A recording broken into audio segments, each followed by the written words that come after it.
This is Watch Your Style. Today I'm going to be going over with you my latest acquisition to my personal collection.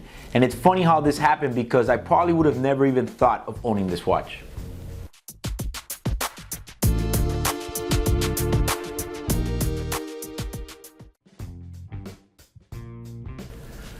So the watch is a Rolex Submariner, and it's actually a 1982 reference number 16800. And the reason that I bought this watch is because I was born in 1982. So the story goes, my friend Carlos, you know, he's been after a 1975 Sea Dweller himself. And every time that one of these red Sea Dwellers come in, the first question is always, is it a 1975? He was born in 1975, so he's looking for one. And that being said, of all the Submariners that have come in through the door or that have been offered to me, I have never been offered a 1982.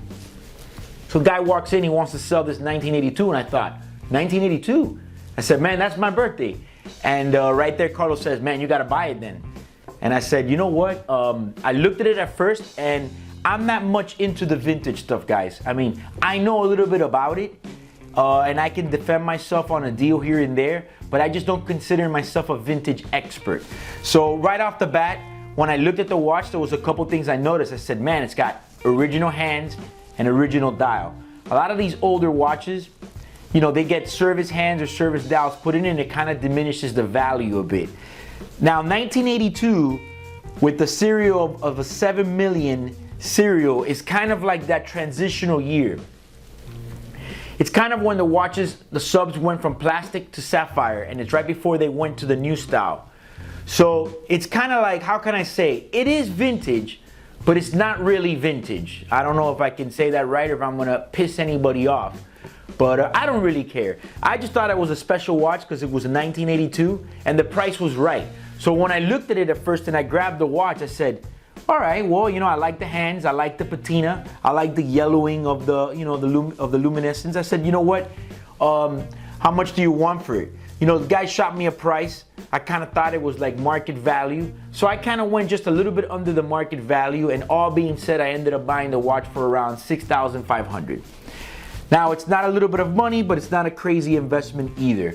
I don't know how much I'm gonna use the watch, but I thought overall it was just a cool looking watch, and I don't know, I guess I just needed that little bit of peer pressure. And when Carlos said, well, it's a 1982, you gotta buy it, I kind of thought to myself, I'm like, shit, I gotta buy it. I'm gonna have to buy it. So over and all, the watch was in good condition. It brought the bracelet, even though right now I have it on a NATO strap. I thought it would be, I put it on a leather strap, not a NATO. But I thought it would be interesting at first to put it on the metal strap, but then on the bracelet. But then the problem is that for me, then it just kind of looks like an old watch and it doesn't look too interesting, my opinion. So I figured this suede strap kind of gives a little bit more of a hipster look, and I actually like it 100% better on this strap than the bracelet. First thing I noticed about the watch was that it had been polished, and not the best polish in the world. Of course, like everybody that comes to sell you a watch, never been polished. I said, incorrect, watch has been polished. Had it been polished and it just been, you know, had it been polished correctly, I probably would have left it the same. Had it never been polished and it was all scratched up, I would have definitely left it like that. But the problem is that whoever polished it did a really bad job. So I kind of had the case repolished all over again. Nothing was touched to the dials or the internal. It actually didn't even need a service. But overall, I'm pretty happy with the damn watch. And it's pretty crazy because sometimes the simplest watch will kind of make your collection feel a little bit more happy. So this is one of those watches where I feel like, you know, every now and then there'll be a time where I'll kind of get in the mood to wear this thing. Definitely it's not going to be one of like my heavy watch game pieces. This is more of like a personal piece. I bought it for me. I bought it for conversation purposes. You know, the bracelet wasn't in bad shape. And the first thing that I wanted to do was authenticate that it was a 1982. So I ran the serial and I kind of cross-referenced it on a bunch of different guidelines that I have. And one of the things that finally sealed the deal for me was that the bottom of the clasp was stamped with a G, and that is period correct for a 1982. That was all it took to push me over the edge, and I just bought it. You know, the insert is original.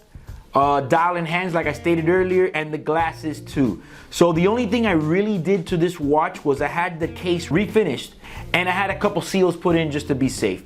But overall, I think it's a really cool watch, and it kind of gives a lot of character, you know. Something different, something I haven't bought before, and in the day I ever want to sell it, you know, I'll just go ahead and sell it. So feel free to let me know in the comments below how you feel about my latest acquisition.